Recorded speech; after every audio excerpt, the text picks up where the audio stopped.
오늘 말씀의 제목은 다 함께 하나님의 승리를 향해, 이런 제목이 되겠어요. 다 함께 하나님의 승리를 향해. 행복과 성공, 세상 모든 사람들이 원하고 또 구하는 것이지요.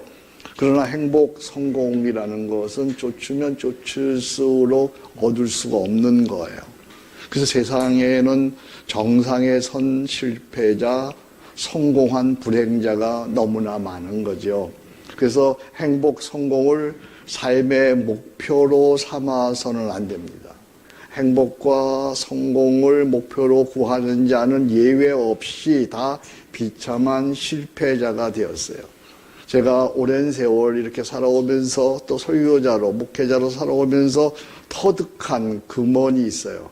여러분 교환에 적어놨는데요. 행복과 성공은 인생을 바르게 사는 자에게 주시는 하나님의 은혜요 선물이다. 우리 한번 같이 읽어보겠습니다. 행복과 성공은 인생을 바르게 잘 사는 자에게 주시는 하나님의 은혜요 선물이다. 그러니까 바르게 잘 사는 것이 먼저예요. 바르게 잘 살면 인생의 승리자가 되어서 행복과 성공을 누리게 되는 것이죠. 특히 이 인생 승리는 그냥 얻을 수 있는 게 아니에요. 인생의 승리는 싸워서 쟁취하는 거예요. 죄와 싸워야 하고, 불의와 싸워야 하고, 유혹과 싸워야 하고, 시험과 싸워야 하고, 고난과 싸워야 하고, 죽음과 싸워야 해요. 다시 말해서 세상과 싸워서 이기는 거예요. 문제는 세상과 싸워서 이길 수 있는 사람이 없다는 거죠. 오직 한 분 예수 그리스도 하나님께서만 세상과 싸워 이기셨어요. 요한복음 16장 33절 내가 너희에게 이것을 이루면 너희로 내 안에서 평안을 누리게 하려 함이니 너희가 세상에서 환난을 당하나 담대하라 내가 세상을 이겼느니라. 세상을 이기신 하나님께서 오늘 우리도 승리케 하십니다. 성경은 우리의 승리에 대해 이렇게 말씀하십니다. 교환에 보면 여러분들이 적어야 할 내용이 있네요. 첫째로 우리는 승리를 위해 부름받았다는 거예요.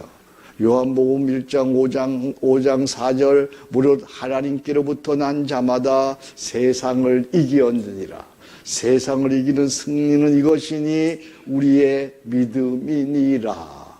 우리는 승리를 위해 부름받았습니다. 두 번째로 하나님께서 우리에게 승리를 약속하셨습니다. 오늘 8절에 보니까 하나님께서 여호수아에게 승리를 약속하셨어요. 그때 여호와께서 여호수아에게 이르시되 그들을 두려워하지 말라. 내가 그들을 내 손에 넘겨주었으니 그들 중에 한 사람도 너희를 당할 자 없으리라. 두려워 말라, 놀라지 말라, 내가 너희와 함께하리라. 하나님께서 승리를 약속하셨어요. 세 번째는 하나님께서 우리 대신 싸워 승리를 주신다는 거죠. 14절에 보니까 여호와께서 사람의 목소리를 들으신 이 같은 날은 전에도 없었고 후에도 없었나니 이는 뭐라 그래 있어요? 여호와께서 이스라엘을 위하여 싸우시느니라. 우리는 지는 싸움을 안 하는 사람들이에요. 주님과 함께만 있으면 우리는 날마다 늘 죽을 때까지 싸워서 승리하는 줄로 믿습니다. 고린도전서 15장 57절입니다. 그러므로 우리 주 예수 그리스도로 말미암아 우리에게 뭘 주시는 승리를 주시는 하나님께 감사하노니 그리스도와 함께만 있으면 우리에게 승리가 있는 줄로 믿습니다. 그렇다면 우리도 오늘 믿음으로 승리를 선포합시다. 나에게 승리를 주신 하나님께 감사합니다. 아멘. 한번 승리를 선포해 보세요. 시작. 나에게 승리를 주시는 하나님께 감사합니다. 아멘. 이렇게 승리하는 자는 그 결과로 뭘 누립니까? 행복과 성공을 누리는 거죠. 우리는 절대 착각하면 안 되는 거예요. 내가 승리할 수 있는 게 아니에요.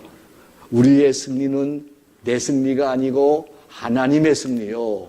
우리의 승리는 하나님께서 주시는 승리요. 우리의 승리는 하나님께서 승리케 하시는 거예요. 절대 착각하면 안 돼요. 내 승리가 아니라 하나님께서 우리를 승리케 하시고 하나님께서 우리에게 승리를 주시는 것입니다. 우리는 승리를 위하여 어떻게 살아야 할까요? 어떻게 살아야 하나님께서 우리를 위해 대신 싸워주시고 어떻게 살아야 우리가 하나님의 승리를 얻을 수 있을까요? 여호수아에게 배우다 12번째 시간입니다. 여리고성과 하이성을 무너뜨렸습니다. 기브온의 항복까지 받아낸 여호수아는 다시 전열을 가다듬습니다. 가나안 남부와 북부 왕들의 막강한 연합군과 이제 7년 동안에 걸친 긴 대전쟁이 시작이 됩니다. 이제는 한 나라가 아니라 연합군이라고 하는 그런 적들과 맞서 싸워야만 했던 여호수아에게서 우리는 일터에서 세상에서 사역의 현장에서 리더가 어떻게 어떤 믿음의 삶으로 살아야 승리할 수 있는지를 배울 수가 있는 거예요. 자, 어떻게 살아야 우리는 승리할 수 있을까요? 오늘 3가지 얘기할 건데요. 2가지를 집중적으로 다룰 거예요. 첫 번째, 어떻게 살아야 우리는 인생의 승리를 얻을 수 있는가? 첫째, 인생 목적을 분명히 하라는 것. 세상이 혼돈하고 세상이 어려울수록 인생의 목적을 분명히 하는 거예요. 여호수아가 요단강을 건너 여리고 아이성을 정복하고 죽음을 불사한 전투를 하는 것은 여호수아의 행복을 위한 게 아니에요. 여호수아의 성공을 위한 것이 아니에요. 무엇 때문에요? 하나님의 꿈, 하나님의 비전을 이루고자 하는 거룩한 목적이 그에게 있었기 때문이에요. 하나님께서 이스라엘에게 주시겠다고 약속하신 그 땅, 젖과 꿀이 흐르는 땅 가나안에 들어가 그곳을 하나님 나라로 건설하고자 위함이에요. 오늘 우리에게도 똑같은 비전과 똑같은 인생의 목적이 있습니다. 우리의 인생의 목적은 이 땅에 하나님 나라와 의를 이루고자 하는 거예요. 그래서 예수님은 산상수훈의 결론으로 마태복음 6장 33절에 말씀하십니다. 그런즉 너희는 먼저 그의 나라와 의를 구하라. 그리하면 이 모든 것을 너희에게 더하시리라. 우리가 어떤 직업을 갖고 있든 어떤 직종에 종사하든 우리는 생존을 위해서 성공을 위해서 사는 것이 아니에요. 생존을 위해서 성공을 위해서 사업하는 게 아니란 말입니다. 생존을 위해서 성공을 위해서 내 명예를 위해서 일을 하는 것이 아닌 것이에요. 우리가 이 땅에서 일하는 것은 우리의 그 하는 일을 통해서 우리의 그 가업을 통해서 이 땅에 하나님 나라를 이루고자 하는 것이죠. 그것이 곧 하나님의 일이에요. 하지만 우리는 많은 경우에 지난주에 얘기를 했어요. 하나님의 일을 한다고 하면서 사실은 사람의 일을 해요. 내 일 해요. 사탄의 일 할 때가 참 많아요. 교회에서 하나님의 일을 한다고 하고 거룩한 일을 한다고 하면서 사실은 내 일 한 거예요. 사람의 일 한 거예요. 경우에 따라서는 사탄의 일을 하는 거예요. 그날 주님 만나면 주님께서 우리 목회자들에게 우리 장로들에게 이렇게 책망할 사람 많이 있어요. 네가 언제 내 일 했더냐? 네 일 했지. 나는 너를 모른다. 우리 목사들 중에 우리 장로들 중에 교회 오래 다니면서 하나님 일 한다고 하는 사람들 중에 하나님의 일 아니라 하나님의 일을 빙자한 내 일 한 사람들이 참 많습니다. 어떻게 해야 사람의 일이 아니고 하나님 일이 되고 하나님 나라가 될까요? 지난 주일에 말씀드렸어요. 여러분들이 다시 한번 정리했으면 좋겠어요. 다시 한번. 어떻게 해야 사람의 일이 아니고 하나님의 일이 되느냐. 첫째, 가난한 마음에서 비롯된 무슨 양심이어야 된다? 청결한 양심이어야 된다. 더러운 양심, 화인 맞은 양심, 욕심과 욕망으로 가득한 양심, 그것으로는 하나님의 일을 이룰 수가 없어요. 마음이 청결한 자는 복이 있나니 하나님을 볼 것이요 마음이 청결한 자만이 하나님의 일을 할 수가 있는 거예요. 두 번째는 주의 뜻이 무엇인지 묻는 기도가 우선되어야 합니다. 그래서 예수님도 십자가 지시기 전에 아버지여 이 잔을 내게서 지나가게 하옵소서 그러나 내 뜻대로 마옵시고 아버지의 뜻대로 행하시옵소서. 주의 뜻을 행하는 것만이 하나님의 일이에요. 주의 뜻을 한다고 해서 다 행할 수도 없는 거예요. 하나님의 능력이 와야 돼요. 그래서 기도하는 거예요. 주의 뜻이 무엇인지 묻는 기도가 없는 것은 하나님의 일이 아니에요. 세 번째는 더 중요합니다. 모든 사역의 과정에서 주의 성품이 드러나야 합니다. 우리가 하는 모든 일에서 사랑과 희락과 화평과 오래 참음과 자비와 양성과 충성과 온유와 절제 이 같은 것을 금지할 법이 없느니라. 하나님의 일을 하면서 이런 것이 나타나지 않으면 그것은 하나님의 일이 아니라 사람의 일이고 사탄의 일이 되고 마는 거야.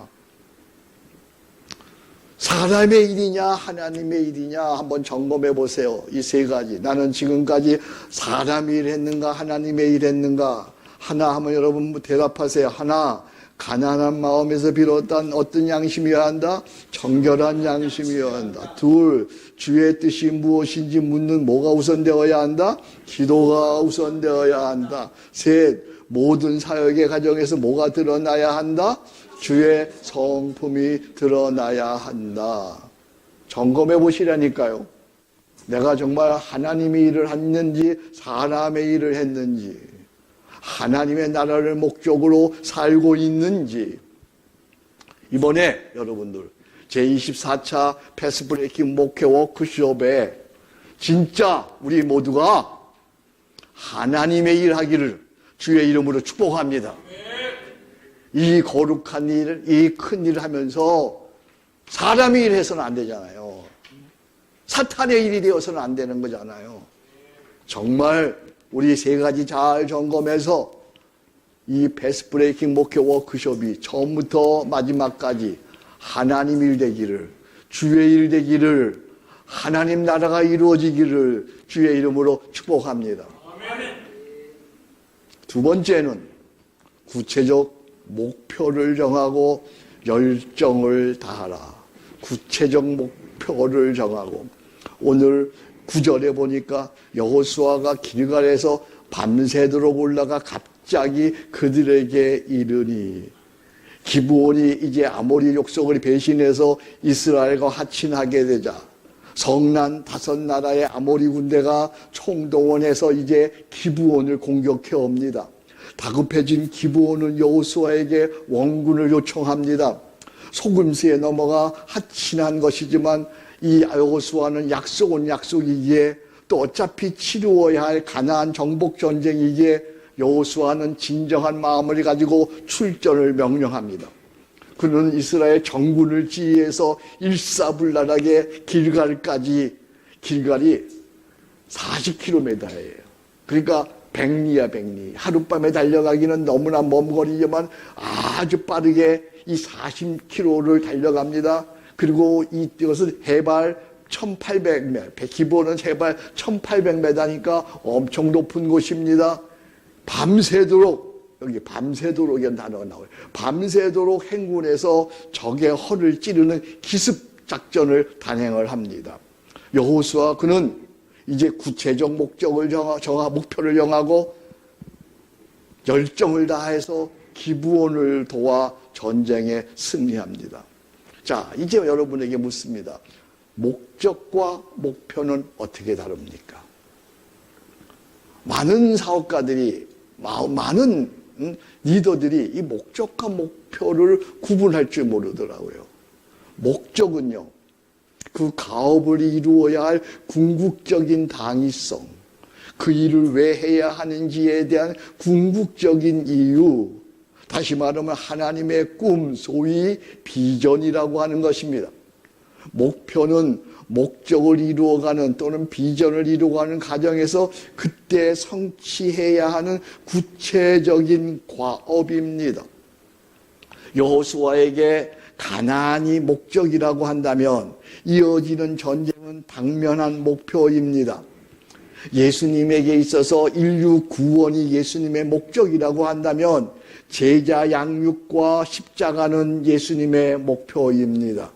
바울 사도에게 유럽의 하나님 나라를 세움이 목적이라고 한다면 로마와 스페인까지 가서 교회 세우는 것이 바울의 목표입니다. 한성 공동체는 이름 그대로 한국 교회를 섬기는 것이 목적이라고 한다면 우리의 목표는 하나, 작은 교회를 세운다. 둘, 쉬지 않는 기도를 세운다. 셋, 기독 문화를 세운다. 이번 제24차 패스브레이킹 목회 워크숍을 하면서 이 세 가지에 우리는 목표를 맞추었어요. 작은 교회를 세우는 일에, 쉬지 않는 기도를 세우는 일에, 기독 문화를 세우는 일에. 그래서 얼핏 보면 안 해도 되는 음악회 같은 거 왜 하느냐? 거기까지 가면 경비도 많이 들고 여러 가지 시간도 많이 왜 하느냐? 기독 문화를 세우기 위해서 하는 거예요. 우리는 작은 교회를 세울 뿐만 아니라 쉬지 않는 기도를 세우기 위해서 맨 마지막 시간에 쉬지 않는 기도 하나님과의 동행을 그들에게 가르쳐 줄 거예요. 모든 프로그램이 이 세 가지에 맞춰져 있어요. 더 세부적인 목표가 바로 30 목회자 가정을 초청하는 일이에요. 이에 맞추어서 우리는 예산을 비롯한 스텝진 등 모든 것을 준비했어요. 이 준비와 실행의 과정에서 다시 강조합니다. 반드시 정결한 양심과 주의 뜻을 구하는 기도와 주의 성품이 나타나기를 주의 이름으로 축복합니다. 목표를 향해서 열정을 하다가 보면 우리가 그것을 이루고자 주의 뜻을 구하는 기도가 없기도 하고 아니면 욕심이 생기기도 하고 아니면 주의 성품이 나타나지 아니하고 자기 혈기가 나타나기도 해요. 그렇게 되면 그것은 하나님의 일이 아닌 거예요. 목적과 목표를 분명히 해야 됩니다. 개인에 있어서도 마찬가지입니다. 인생과 사업의 목적과 목표가 분명해야 합니다. 목적과 목표가 분명하지 않다면, 그것이 없다면 열정이 생길 수가 없고 승리할 수가 없는 거예요. 여러분의 인생에 있어서, 여러분의 사업에 있어서, 여러분의 직장에 있어서 하나님이 주신 목적과 목표가 분명히 있기를 주의 이름으로 축복합니다. 크리스찬의 열정은 욕망이나 성취 욕구에서 비롯된 열심이 아닙니다. 크리스찬의 열정은 거기 여러분 쓰셔야 돼요. 중요한 거예요. 크리스찬의 열정은 어디서 오느냐 하면 하나님을 갈망하는 믿음에서 와요.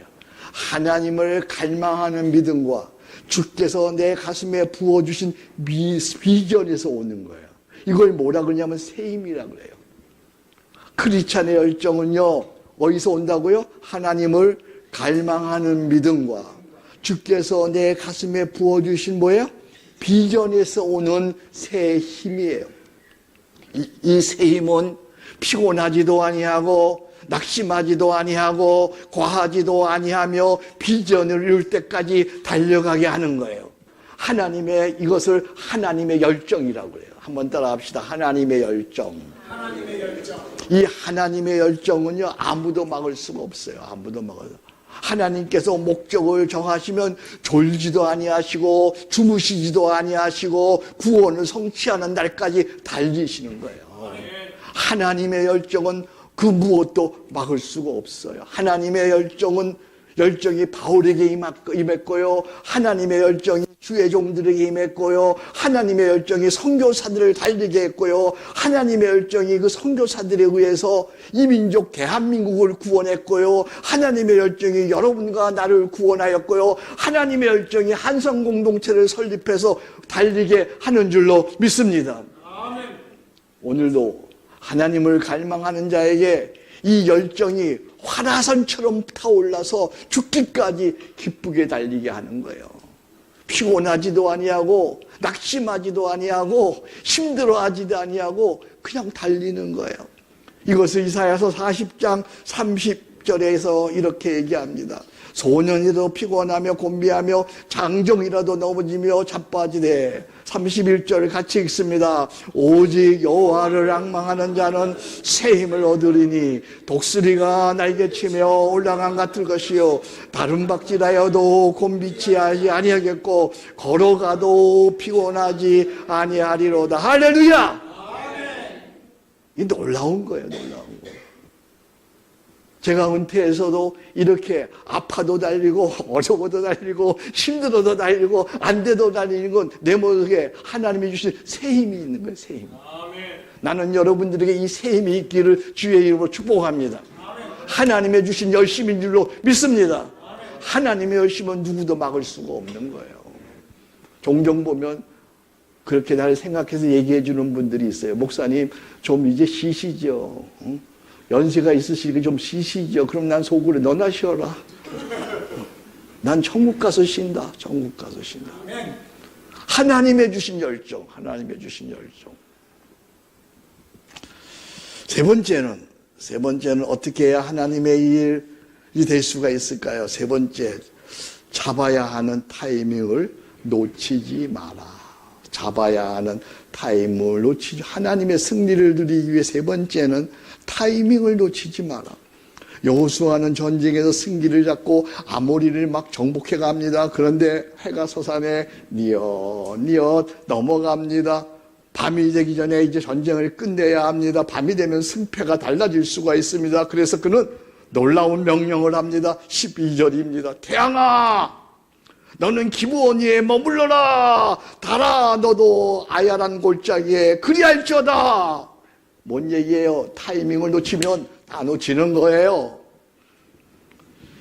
운동 경기, 야구, 축구를 보면 승기가 왔을 때 놓치면 어떻게 돼요?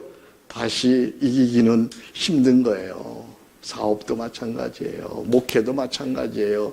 인생 승기를 놓치면 다시 잡기가 어려운 거예요. 제 아우가 목사인데 3년 전에 교회를 개척하면서 전에 있던 교회 부목사로 있다가 나오면서 형님 저 좀 쉬었다가 개척하겠습니다 그러더라고요. 쉬었다 개척하면 영원히 쉬게 된다. 지금 해라 지금. 바로 지금 해야 된다. 지금이 때다. 지금이 때다. 기회 놓치면 다시 시작하기가 어려워요. 그만큼. 그때 승기를 놓쳐서 오늘까지 회복 못하고 고통의 시간을 보내는 이들이 종종 보면 있어요. 누가 그래요? 구약의 삼손이 그러지요. 그는 여성의 유혹으로 인해 승기를 놓쳐서 적군의 노예가 되어서 그만 비참한 여생을 말년을 보내야만 했습니다. 그래서 그 삼손은 마지막 하나님을 향해서 마지막 기회를 달라고 간절히 기도합니다. 이사야서 16장 28절입니다. 그는 하나님께 간절히 기도하 하나님 저에게 한 번 더 기회를 주십시오. 저에게 한 번 더 마지막 기회를 주십시오. 우리도 삼손처럼 간절히 기도해야 합니다. 주 여호와여 구하옵나니 주의 뜻을 이루도록 저에게 한 번 더 기회를 주소서. 아멘. 여러분들 한번 같이 기도해 보겠습니다. 거기 있으니까 한번 같이 기도해 볼까요? 시작. 주 여호와여 구하옵나니 주의 뜻을 이루도록 한 번 더 기회를 주소서. 아멘. 한 번 더 여러분 큰 소리로 기도합니다. 시작. 주 여호와여 구하옵나니 주의 뜻을 이루도록 한 번 더 기회를 주소서. 하나님께서 여러분에게 나이가 들었지만 한 번 더 기회를 주시기를 원합니다. 한 번 더 그 기회를 붙드시기 바랍니다. 여러분 이 타이밍은요 많은 사람들이 감인 줄 알아요. 감. 센스가 있는 거. 센스로 생각을 해요. 남다른 감과 센스가 있는 사람이, 저도 남다른 감과 센스가 있는 사람이잖아요. 근데 남다른 감과 센스가 있는 사람들이 교만해서 결국은 그 남다른 감과 센스로 망하는 거 좀 많이 봤어요. 감이 항상 맞는 거 아니란 말입니다. 센스가 항상 맞는 게 아니란 말입니다. 타이밍을 아는 것은 감이 아닙니다. 센스가 아닙니다. 타이밍을 아는 것은 때를 아는 지혜야. 하나님을 사랑하는 자에게, 하나님을 갈망하는 자에게 하나님께서 주시는 지혜, 그게 타이밍을 잡는 거죠. 에베소서 5장 15절 16절입니다. 그런즉 너희가 어떻게 행할지를 자세히 주의하여 뭐라 그랬어요? 지혜 없는 자 같이 말고 지혜 있는 자 같이 하여 세월을 아끼라. 때가 악하니라. 타이밍 잡는 자가 지혜로운 사람이에요. 타이밍을 잡는 자가 승리하는 자예요. 리더가 누구예요? 리더가 다 잘하는 게 리더가 아니에요. 리더는 타이밍을 결정하는 사람이에요. 타이밍. 그때 그 일을 하도록 결정하는 사람이 리더인 거예요. 저는 하나님의 은혜지요. 인생을 살아오면서 타이밍을 거의 놓치지 않았어요. 이것이 하나님이 주신 때다라고 기도하는 데 잡으면 그걸 놓치지 않았어요. 타이밍을 아는 지혜, 그게 저에게 있어요. 인생의 이 타이밍을 어떻게 아느냐? 기대하시라. 그건 오늘 얘기하지 않고 다음번에 얘기할게요. 다음번에 오셔야 돼요, 여러분들. 이 타이밍을, 인생의 타이밍을 어떻게 아느냐, 이거. 그건 오늘 더 얘기하셔서, 그건 1시간 더 해야 되는 시간이야. 자, 말씀을 정리합니다. 하나님의 승리를 누리기 위해서 우리는 어떻게 해야 합니까? 먼저 내가 아니요, 승리케 하시는 하나님을 믿으십시오. 하나님을 믿으십시오. 우리에게 승리를 주신 하나님께 감사하노니. 인생의 목적을 분명히 하십시오. 너희는 먼저 그의 나라와 의를 구하라. 그리하면 이 모든 것을 너희에게 더하시리라. 그 목적에 따라 목표를 정하고 열정을 다하십시오. 그 열정은 사람의 열정이 아니고 하나님의 열정입니다. 소년이라도 넘어지고 장정에 자빠질 주를 앙망하는 자에게 뭐 주신다고요? 새 힘을 주신다니. 독수리의 날개 치며 올라간 같은 것이요. 80이 되어도 그 열정이, 그 힘이, 그 건강이 쇠하지 않는 거예요. 독수리같이 날개 치며 올라간 것이요. 그 열정의 가정에서 반드시 뭐가 나타나야 돼요? 주의 성품이 나타나야 돼요. 사랑과 희락과 화평과 오래 참음과 자비와 양성과 충성과 온유와 절제가 나타나요. 그리고 타이밍을 놓치지 마십시오. 하나님, 저에게 다시 한번 기회를 주십시오. 하나님의 타이밍을 놓치지 않는 지혜, 그것이 세상을 이기는 승리입니다. 한마디로 이것은 매일의 일상에서 십자가 은혜를 믿고 십자가 능력으로 사는 거야. 이거 한마디로 십자가 은혜를 믿고 십자가 능력으로 사는 겁니다. 나는 날마다 십자가에 죽고 내 안에 사시는 그리스도와 함께 살 때 승리는 내 것이 되는 줄로 믿습니다. 나는 죽고 내 안에 사시는 그리스도와 함께 살 때 우리는 인생 목적을 분명히 알 수 있고 그 목적에 따라 목표를 다해 열정을 다할 수 있고 하나님의 열심을 다할 수 있고 그리고 하나님의 타이밍을 알 수가 있는 거야. 내가 죽고 내 안에 사시는 그리스도와 함께 십자가 하나 붙들으면 다 되는 거예요. 오늘 말씀을 이제 한 유머로 총정리하려고 해요. 미국에 악어 농장에 있어서 단체 관광을 갔습니다. 사장이 나와서 물속에 우글거리고 있는 악어들을 보면서 자랑스럽게 설명을 합니다. 저 악어들은 보기보다 온순하고 그렇게 공격적이지 않습니다. 그러면서 농담 삼아 제안을 합니다. 혹 악어가 있는 물에 뛰어들어 건너편에 살아서 도달하는 분에게는 제가 10만 달러를 드리겠습니다. 막대한 상금에도 아무도 감히 뛰어들 생각을 하지 못합니다. 그런데 갑자기 한 남자가 물에 뛰어들었습니다. 악어들이 몰려들었습니다. 그는 악어를 피해 필사적으로 헤엄쳤습니다. 천만다행으로 무사히 건넜습니다. 악어 농장 주인은 그를 가리켜 외쳤습니다. 세상에서 가장 용감한 분입니다. 모두가 그에게 아낌없이 박수를 보냈습니다. 보상을 받은 후 부부는 호텔로 돌아왔습니다. 도착하자마자 가이드가 그에게 말합니다. 정말 대단하십니다. 그 위험한 곳에 뛰어들다니요. 그러니까 남자가 대답합니다. 제가 뛰어든 게 아니고 누군가가 나를 밀었습니다. 그때 그의 아내가 뒤에서 미소 짓고 있었습니다. 이 유머의 마지막 멘트는 이겁니다. 모든 성공한 남자 뒤에는 그를 미는 여자가 있다. 모든 성공한 남자 뒤에는 그를 미는 여자가 있다. 한번 보세요. 맞아요, 틀려요? 사실입니다. 이보다 더 확실한 진리가 있어요. 모든 승리한 사람의 뒤에는 미는 하나님이 있으시다. 하지만 하나님은 아무나 밀지 않아요. 하나님의 나라를 위한 분명한 목적과 목표가 있는 자를 미셔요. 하나님의 나라와 의를 위해 목적과 목표를 세우고 예수 십자가 믿음으로 사는 자를 하나님은 확실하게 밀어주십니다. 오늘도 날마다 우리에게 이 음을 주신 하나님께 감사합니다. 하나님의 승리를 날마다 누리면서 특히 이번 제24차 패스브레이킹 목회 워크숍에서 더 많이 하나님의 승리를 누리기를 주의 이름으로 축복합니다. 하나님 아버지 감사합니다. 오늘도 저희들을 부르시고 어떻게 우리가 하나님의 승리를 누리는가 말씀해 주셔서 감사합니다. 인생 목적을 분명히 하게 하시고 구체적 목표를 다하고 열정을 다하게 하시며 잡아야 하는 타이밍을 놓치지 않게 하옵소서. 이것이 하나님 십자가 은혜를 믿는 것이고 나는 죽고 십자가로 사는 것이오니 십자가로 말미암아 날마다 이기게 하옵소서. 예수님의 이름으로 기도합니다. 아멘.